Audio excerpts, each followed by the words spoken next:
वो अपने आप निर्दोष होते चलता है।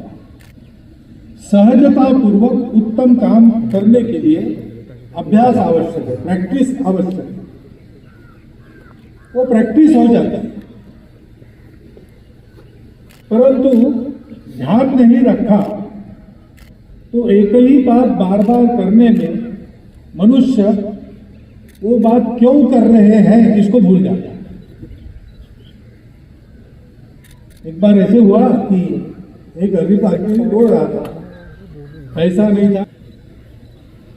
तो महात्मा जी का वही बात है, वो पत्थर है ना, उसमें एक पत्थर पारस का पत्थर है जो लोहे से लगने से लोहा सोना बन जाता है। तुम उस पत्थर को ढूंढ लो, तुम्हारा जन्म जन्मांतर का दारिद्र्य समाप्त हो गया। अब महात्मा जी बात कही तो विश्वास तो हो ही गए। तो अपने घर से एक लोहे की सीख लेके आया और खड्ड में खड़ा रहा और एक एक पत्थर उठा के देख रहा, उठाना तो सीख को लगाना, देखना नहीं हुआ सोने की, फेंक देना, दूसरा उठाना, फिर से लगाना, देखना, फेंक देना, उठाओ लगाओ देखो देखो। जैसे आपने 1 2 3 4 में व्यायाम योग किए वैसा उसका अकेले का व्यायाम योग शुरू हो गया। उठाओ लगाओ देखो फेंको, उठाओ लगाओ देखो फेंको। करते करते गति से काम होने लगा, धुन लग गई और विचार भूल गया कि ये क्यों कर रहे। तो कभी एक बार उसके हाथ में वो पत्थर आया, उसने सीख को लगाया, सीख सोने की बन गई। आंखों ने देखा लेकिन भूल गए थे क्या करना है, क्यों देखना है, क्या देखना है। तो 4 भी पत्थर को फेंक दिया और ऐसे हजारों पत्थर उठाए होंगे। एक बार उसको ठोकर लग गई तो एकदम होश में आ गया, अरे मैं क्या, हाँ नदी में मुझे वो ढूंढना है पत्थर। देखता है तो वो सीख सोने की बन गई। लेकिन पत्थर का पारस पत्थर कहाँ से उठा है, कहाँ थे, कुछ मालूम नहीं। तो इतना ही प्रैक्टिस की, उसका एक तो फायदा हो गया कि एक सीख भर का सोना उसको मिल गया, लेकिन जीवन भर का मिल सकता था। तो करते समय क्यों कर रहे इसका विचार भूल जाने से वो जो बड़ा लाभ होने वाला था उसने छोड़ दिया। हम संघ के स्वयंसेवक जो बैठे हैं उनको तो ये सब पता है, उनका रोज का अभ्यास, रोज के अभ्यास से ये काम उत्तम होते हैं। अनुशासन संघ का प्रसिद्ध है क्योंकि अभ्यास है, ये अच्छी बात है। लेकिन करते करते ये हम क्यों कर रहे हैं ये भूलना नहीं चाहिए। इतने सारे स्वयंसेवक अपने यहाँ पर है, मैं समझता हूं कि बहुत वर्षों के बाद कठुआ में इतना बड़ा गणेश का एकत्रीकरण हम सब लोग देख रहे हैं। तो इसमें कुछ 100 नए भी लोग होंगे। और फिर आजकल संघ जरा देश की गतिविधियों की केंद्र में है, तो संघ क्या कर रहा है सभी लोग देखते रहते हैं। तो नागरिक भी अधिक संख्या में आए हैं जो इसके पहले संघ को देख नहीं रहे थे। तो इन सबको ही आवश्यकता होती है, संघ क्या कर रहा है ये तो देख रहे हैं, लेकिन क्यों कर रहा है ये जानने। हमको करना क्या है, क्योंकि ये नहीं जानेंगे तो फिर अपने अनुमान से अलग अलग अर्थ लोग निकालेंगे। एक लामा जी खड़े थे हिमालय के एक छोटे से टीले पर, शिखर पर, वहां से दूर देख रहे थे। आसपास के गांव से आने जाने वाले लोग लामा जी को देख रहे थे और अनुमान लगा रहे थे कि लामा जी उधर क्यों देख रहे थे। तो किसी ने कहा कि वहां से वो सीनरी अच्छी दिखती होगी। दूसरे ने कहा लामा जी को सीनरी क्या नई बात है क्या, वैसे कितने ही शिखरों पर चढ़े और देखा है। वो तो दूर से किसी को देख रहे होंगे, कुछ चल रहा होगा दूर तक तो वो देख रहे होंगे। तीसरे ने कहा वहां क्या चल रहा है, कोई चल के आता होगा उसकी प्रतीक्षा कर रहे हैं, तो दूर से निहार रहे कि आ रहा है कि नहीं आ रहा। फिर एक ने पूछ ही लिया लामा जी, लामा जी वहां खड़े होके आप क्या देख रहे हैं। तो बोले जो दिख रहा है वो देख रहा हूं। बोले क्यों देख रहे हैं। नहीं ऐसे ही मन हुआ इसलिए चढ़ गया, देखने का मन हुआ इसलिए देख रहा हूं। कोई कारण नहीं है। लेकिन नीचे जो लोग थे उनका कभी विश्वास नहीं हुआ कि ऐसा है, लेकिन वास्तव में लामा जी वही कर रहे थे। उनका मन हुआ टीले पर चढ़ो, देखो, देखा। ऐसे संघ क्या कर रहा है, बहुत अनुमान लगाते हैं, एक कार्यक्रम ही देखते हैं।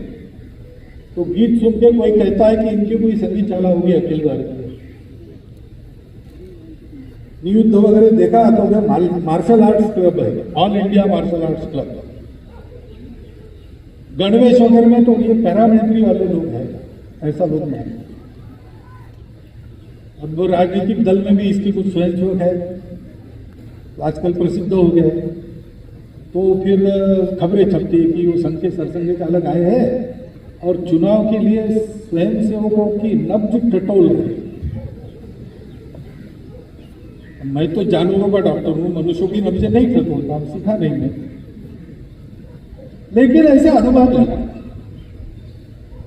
अनुमान की जगह प्रत्यक्ष है, अंदर आके देखना, जो है वो दिख जाएगा, समझ जाएंगे। अंदर आकर देखने के लिए भी थोड़ा सा भरोसा चाहिए कि गलत जगह अंदर नहीं जा रहे, तो बाहर आना ही मुश्किल हो जाएगा। इसलिए कुछ बातें मैं आपके सामने रखता हूं, स्वयं सेवकों के पुनर्स्मरण के लिए और बाकी लोगों के जानने के लिए। अभी हमने गीत सुना, विश्व को जिन बातों की आज आवश्यकता है उन बातों को विश्व को दे सकने वाला दुनिया में एकमात्र देश है भारतवर्ष। क्योंकि विश्व के पास बाकी सब कुछ है, लेकिन जिससे सुख मिले, समाधान मिले, संतोष हो, वो बात नहीं। और जो बाकी सब कुछ है वो हमको न बिगाड़े, इसके लिए जो डिफेंस चाहिए, सुरक्षा चाहिए, वो बाकी लोगों के पास नहीं। मनुष्य सुखी हो, संतोष समाधान से जीवन काटे, दुनिया के कलह बंद हो, सर्वत्र शांति फैले, सर्वत्र समाधान रहे, और सब कुछ होने के बाद भी मनुष्य का सदाचार सद्भाव बना रहे। इस इच्छा से गत 2000 वर्षों में सब प्रकार के प्रयोग दुनिया ने करके देखे। जड़वाद के आधार पर भी किए, आस्तिकवाद के आधार पर भी किए, भगवान को मानकर भी किए, भगवान को न मानते हुए भी किए, समाजवादी दृष्टिकोण से भी किए, पूंजीवादी दृष्टिकोण से भी किए, व्यक्तिवादी दृष्टिकोण से भी किए, समूहवादी दृष्टिकोण से भी किए। लेकिन सब आजमाने के बाद फल क्या मिलता है? साधन सुविधा बहुत बढ़ गई, मनुष्य संपन्न हो गया। आज आप अपने घर में बैठकर दुनिया की किसी बात को गूगल बाबा के जरिए जान सकते हैं, किसी बात की जानकारी की कमी नहीं है। अभी तो घर बैठे बाजार भी आप कर सकते हो, यहां से एक क्लिक से अमेरिका में बैठे अपने मित्र से या अपने रिश्तेदार से बात कर सकते हो। बहुत सुविधा हो गई। पुराने समय में यात्रा करते थे लोग, पैदल जाते थे, बिहड़ वनों में से जाते थे, कुछ लोग पशुओं के द्वारा मारे जाते थे, कुछ लोग डाकुओं के द्वारा मारे जाते थे। जो जाके सही सलामत वापस आता था तो उसका उत्सव होता था गांव में, क्योंकि यात्रा में जाकर वापस आना आसान बात नहीं। लेकिन आजकल कुछ नहीं, बस ट्रेन से लेकर तो हेलीकॉप्टर तक सारी सुविधाएं उपलब्ध है। जहां लोग जन्म जन्म में एक आध बार जाने की इच्छा करते थे, मानस सरोवर है, गंगा सागर है, ऐसे जगह आजकल हर साल जाकर आने वाले लोग हैं। इतनी सुविधा है, लेकिन दुनिया का दुख कम नहीं हुआ, दुनिया के कलह मिटे नहीं और बढ़ गए। अभी अभी कलह बंद हो गया ऐसा लगा तो यूक्रेन का शुरू हो गया। यूक्रेन अभी खत्म नहीं हुआ तो उधर इस्राइल हमास उनका शुरू हो गया। ऐसे साल भर चलते रहे, झगड़े थमने का नाम नहीं। साधन सुविधा संपत्ति भी बढ़ गई, लेकिन अपराध भी बढ़ गए। छोटे छोटे बच्चे अपने विद्यालय में बंदूक लेके जाते हैं और अपने सहपाठियों को भूल देते। मानसिक विकृति बन गई, परिवार टूटने लगे, घटस्फोटों का प्रमाण बढ़ने लगा। ये सब हो रहा है। अपने सुख के लिए जो साधन हमने अपनाए, उन साधनों से भी ये खराबी हो रही है।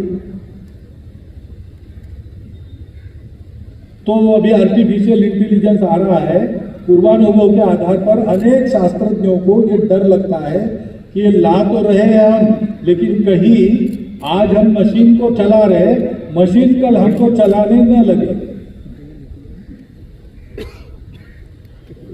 इस उहापोह में दुनिया है, उसको रास्ता मिल नहीं रहा और उनको लगता है कि रास्ता भारत से ही मिलेगा, क्योंकि ऐसे ही उस समय के तंत्र ज्ञान में नंबर 1 भारत था, सोने की चिड़िया कहलाता था।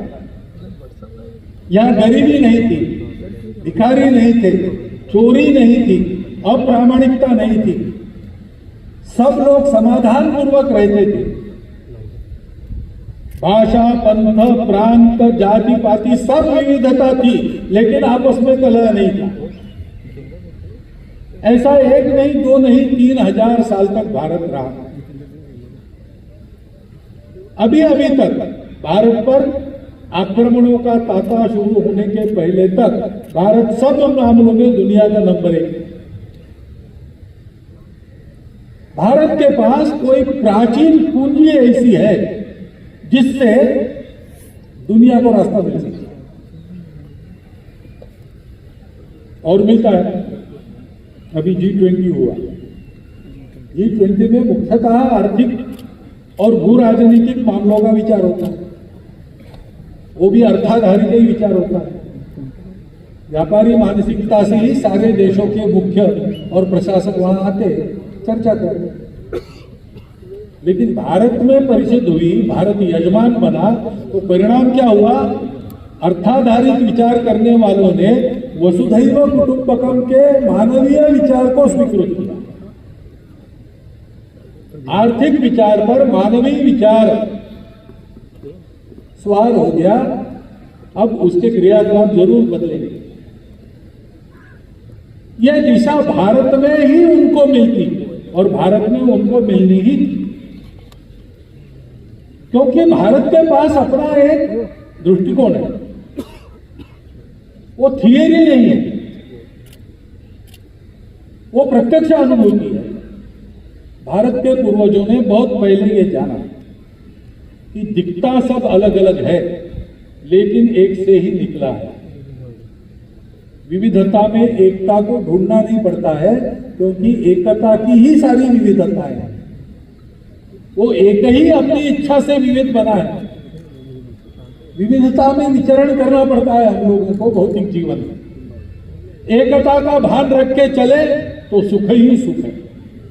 इसलिए उस एकता को जानो, वो परम लक्ष्य है। सुख को ढूंढना है तो सुख बाहर नहीं है, सुख अपने अंदर है।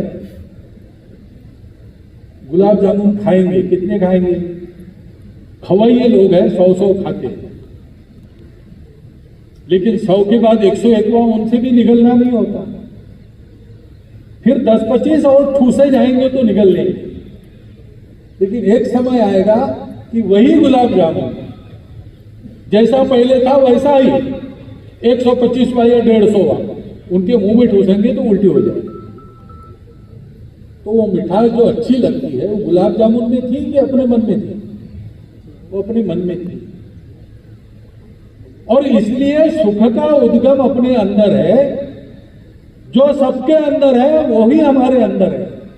जो एक विविध बना है वो सब में है।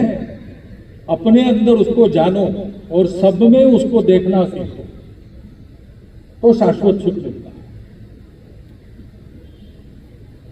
और उसके लिए अपने व्यवहार को सत्य, करुणा, शुचिता और तपस, इन 4 मूल्यों की चौखट में रखकर जीवन जीना पड़ता है। सत्य यह है, एक के ही सब बने, इसलिए सब अपने हैं। वसुधैव कुटुंबकम। स्वयं के लिए नहीं जीना, अपने लिए नहीं जीना, अपनों के लिए जीना, तो सुख मिलेगा। इस सत्य को मानकर और सत्य को करुणा के लेप में लपेटकर, क्योंकि सत्य बड़ा कटु भी होता है, सत्य को पहुंचाने के लिए मनुष्य में करुणा चाहिए, अपनों के लिए जीने के लिए भी करुणा चाहिए। प्रेम भक्ति का ही एक रूप करुणा है। उस करुणा के साथ चलो, और ऐसा अगर होना है तो आपको अंतर्बाह्य पवित्र होना पड़ेगा। विकारों के पीछे मत भागो। काम क्रोध लोभ मोह मद मत्सर, ये षड्रिपु है, अपने 6 शत्रु है, इनसे दूर हटो, अपने अंतर को मुक्त करो, शरीर मन बुद्धि से पवित्र हो जाओ और उसको जानने की तपस्या करो। ऐसा पवित्र बनने की तपस्या करो। जो ऐसी तपस्या करता है, अपनों के लिए जीता है, मैं और बाकी सब, इनमें कोई अंतर नहीं है। ऊपर से दिखने वाली बातें अलग है, लेकिन अंदर सब माल एक ही है। ये जानकर जो चलता है वो मुक्त हो जाता है। उसको फिर दुनिया के बंधन रोक नहीं सकते। ये बात हमारे ऋषि मुनियों ने जीवन जीकर अनुभूति के आधार पर बताई, और आज भी ऐसा बता सकने वाले जीवन हमारे पास है, प्रत्यक्ष है। ये जो हमारे सनातन धर्म के मूल्य है, इसके आधार पर हम केवल उपदेश करते नहीं रहे, हमने अपना जीवन ऐसा बने, ऐसी आदतें लगाने वाली एक संस्कारों की व्यवस्था शुरू की। वो आदिकाल से अब तक चल रही है, वो हमारी संस्कृति है, सनातन काल से चलने वाली ये सनातन संस्कृति। ये सब हमारे देश में उपजा, लेकिन ये केवल हमारे लिए नहीं है, क्योंकि सब अपने हैं, तो ये सबके लिए है। हमने कभी इसको हिंदू वगैरह नाम नहीं दिया, हमने इसको सनातन धर्म कहा, सनातन संस्कृति कहा। इसके आधार पर दुनिया चलती है। दुनिया कैसे चलती है? पृथ्वी सूक्त की पहली ऋचा है, जिस सूक्त में वो प्रसिद्ध माता भूमि पुत्रो अहम पृथ्व्याम ऐसी पंक्ति मिलती है, सब जगह लोग बोलते रहते हैं। उस सूक्त के पहले पंक्ति में कहा है कि ये सृष्टि टिकी किस पर है? सत्य पर टिकी। दूसरा कहते हैं कि संतुलित व्यवहार पर टिकी है। तीसरा कहते हैं कि सामूहिक व्यवहार पर टिकी है। चौथा कहते हैं कि तन मन की उद्देश्य की पवित्रता के आधार पर टिकी है।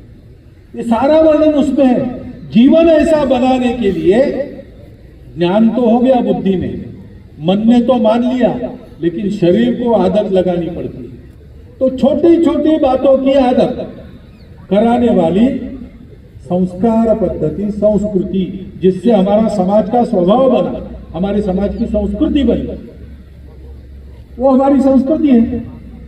अपने घर के सामने कोई मांगने वाला आ जाए तो आज भी हम सोचते हैं कि आया है तो कुछ तो दे दो।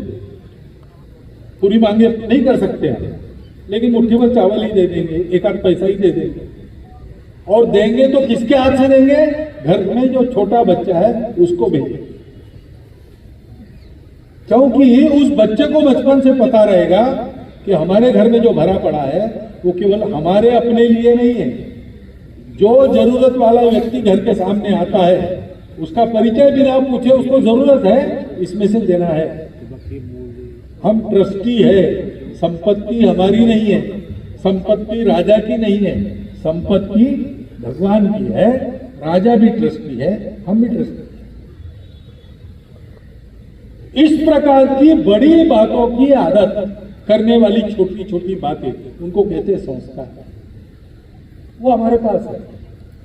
उसके आधार पर जो जीवन बनता है, वो जीवन स्वयं संपन्न होकर सबके जीवन को संपन्न करता है, सृष्टि को भी संपन्न करता है। ये दुनिया को पता है, हमने ये किया है, आज फिर से उसकी आवश्यकता है। जब स्वामी जी कहते हैं, स्वामी विवेकानंद जी, कि दुनिया को धर्म देने के लिए भारत का जन्म है, भारत धर्म प्राण देश है। या योगी अरविंद कहते हैं कि सनातन धर्म का उत्थान ही भारत का उत्थान है। सनातन धर्म के उत्थान के लिए ही हिंदू राष्ट्र का उत्थान होता है।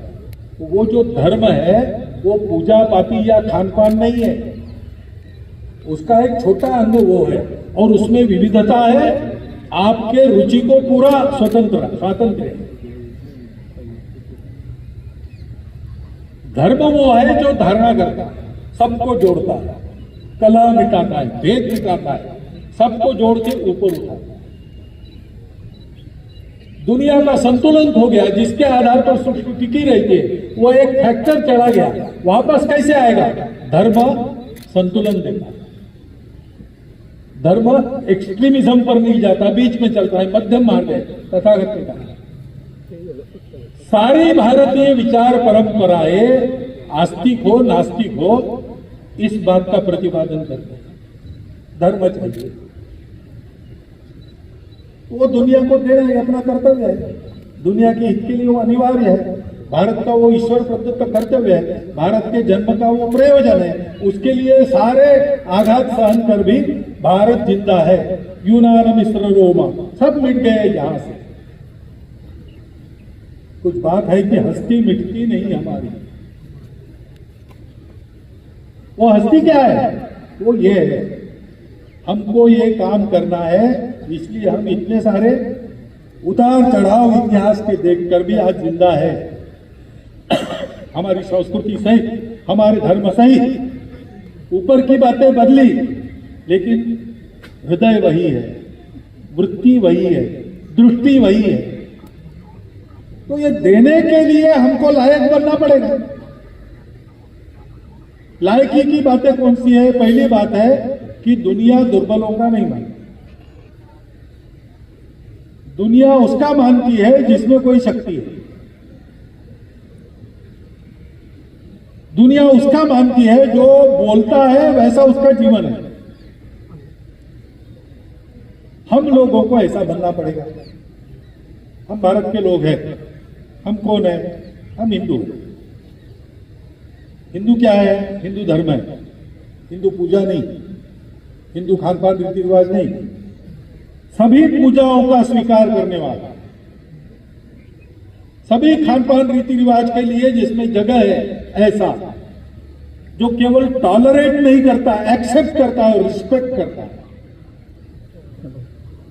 ऐसा विचार लेके जो चलता है वो हिंदू है। ये भारत का परंपरा से चलता है और विचार है। यहां परंपरा से ऐसे लोग बसे हैं। और जो भी पूजा पद्धति किसी की हो, भारतीय संप्रदायों की तो कोई बात ही नहीं, उन सब में ये बात है। बाकी सब अलग अलग होगा, लेकिन निकलने का बिंदु, प्रस्थान बिंदु एक है। क्या? एक से सब निकला। सुख के बारे में सबकी कल्पना है कि सुख बाहर नहीं, सुख अपने अंदर है, सुख संतोष में। और ये सब है तो रहना कैसे, इसके बारे में सबका उपदेश समान है।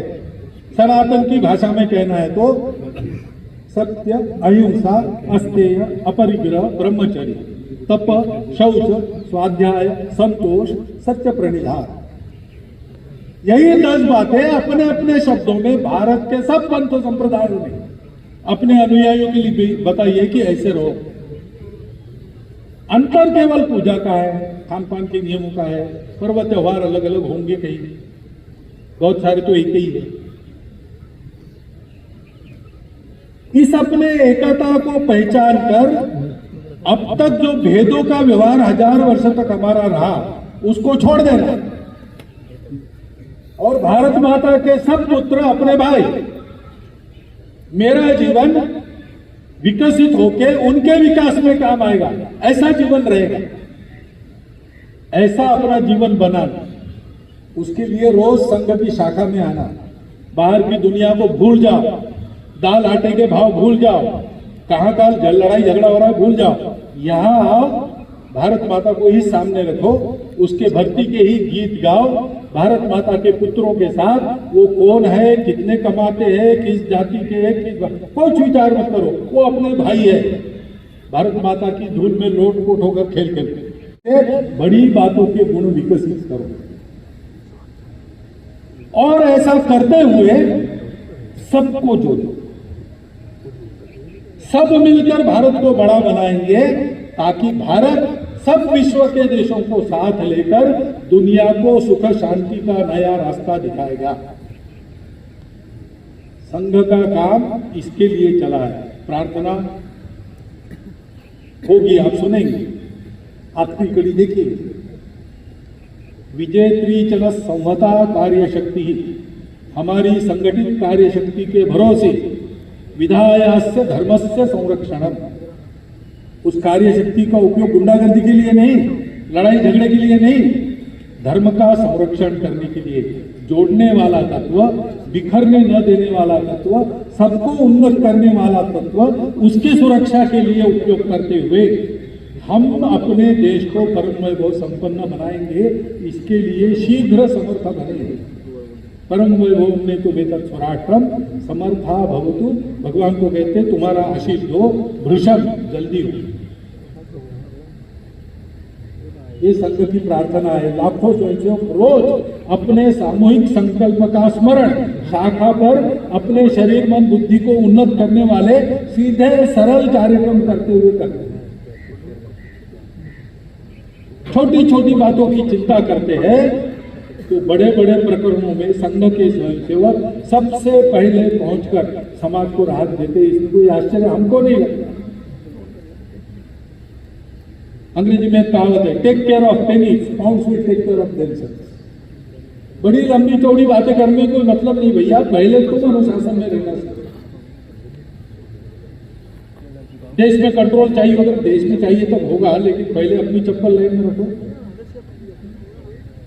तुम जब बात नहीं करनी है तब बात न करना, चुप रहना सीखो, दक्ष में स्थिर खड़ा रहना सीखो। छोटी छोटी बातें, लेकिन इससे मनुष्य का शील बनता है।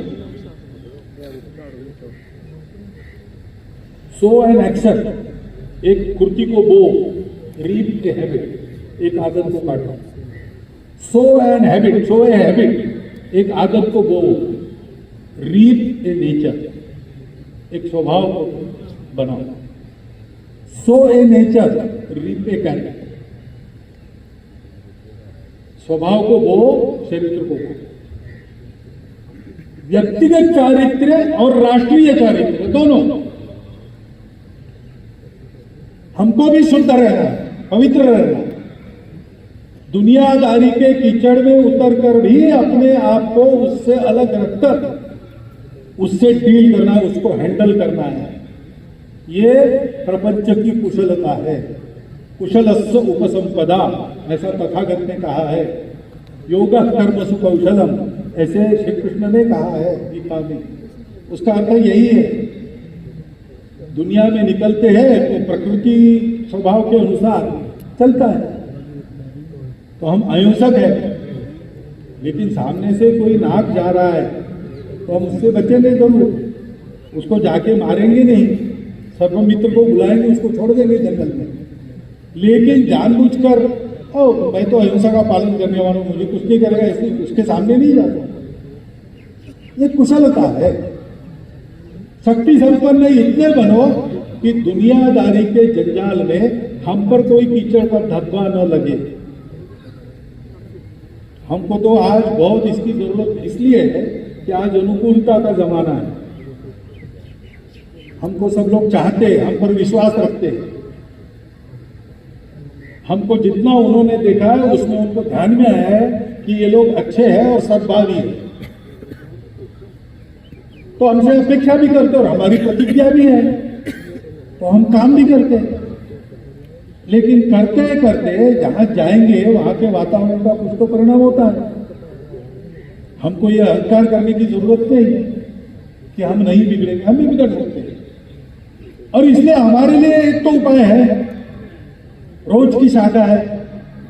रोज शाखा में आकर अपने तन मन को फिर से पवित्र कर 30 घंटा उस पवित्रता का उपयोग करो काम करने के लिए। कुछ मन पर मैल जमा हुआ होगा, विरोध के कारण कुछ मन में रंज हुआ होगा, क्रोध आया होगा, सब धो डालो शाखा, अपने आप को ठीक करो, फिर लगता है। हमारे पास उपाय है, उस पर टिके रहना चाहिए। तो ये बड़े काम करते समय अपने स्खलन से हम बचेंगे। संघ इसलिए है, ये जो सारे काम हो रहे हैं समाज में स्वयंसेवकों के द्वारा, वो स्वयंसेवकों के अलग स्वतंत्र स्वायत्त काम है, उस पर संघ का कोई बस चलता नहीं और संघ चलाना चाहता नहीं अपना, कोई रिमोट या डायरेक्ट कंट्रोल नहीं है कहीं। स्वयंसेवक शाखा में तैयार हुए हैं, उनको विचार है, उनको संस्कार है, वो अपना काम करेंगे, संघ का विश्वास है, उन पर छोड़ दिया।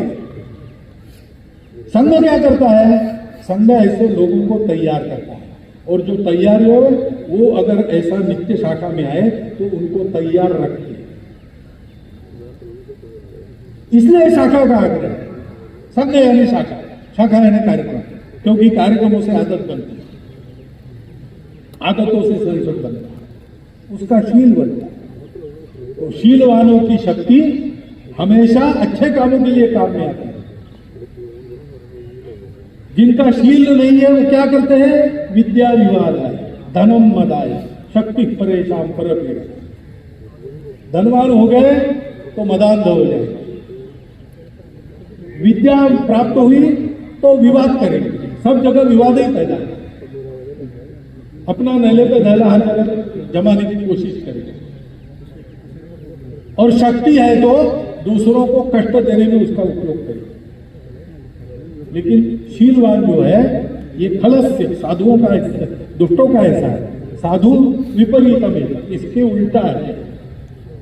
ज्ञानाय दानाय च रक्षणाय, विद्यावान लोग दूसरों का ज्ञान बढ़ाने के लिए उसका उपयोग करते हैं,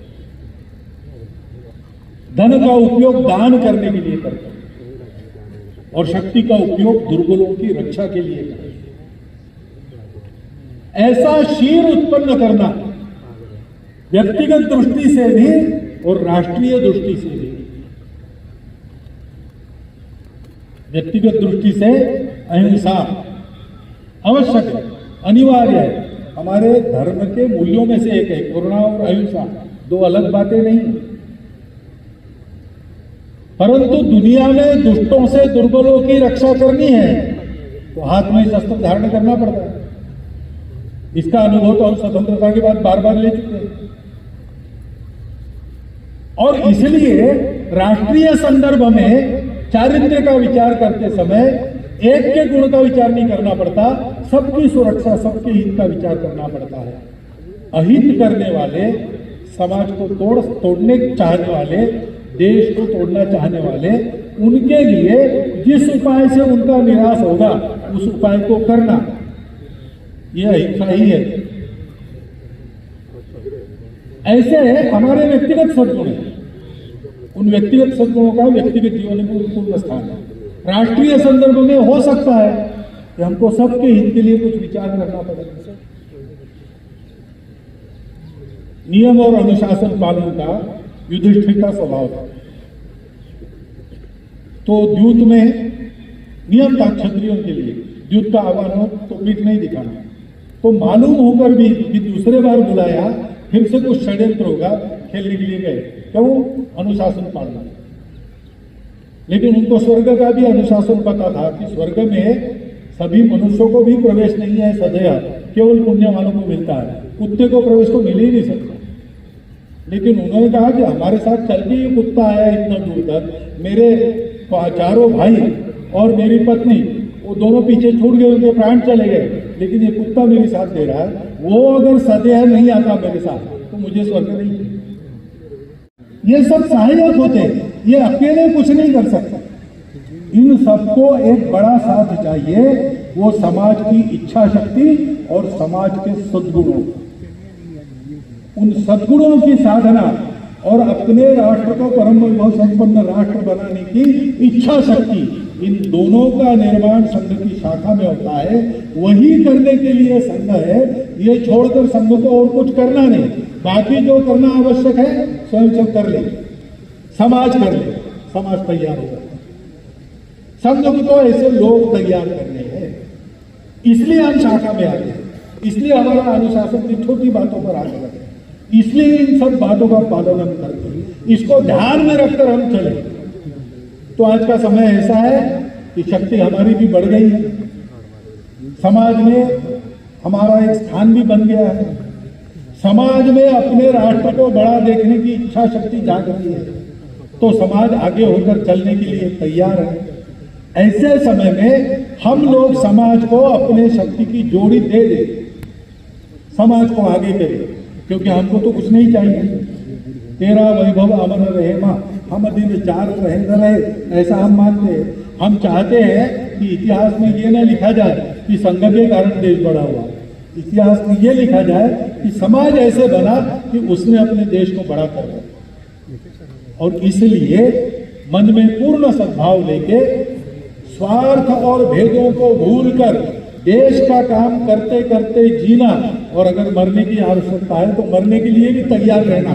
ये जीवन कैसे होता है, समाज को अपने जीवन से सिखाएं। इसके लिए हम संघ के साथ है, इसके लिए संघ चलता है। इन बातों का विचार सदैव आप सब लोग मन में रखें, ऐसा एक अनुरोध आपके सामने रखता हूं और मेरे 4 शब्द समाप्त।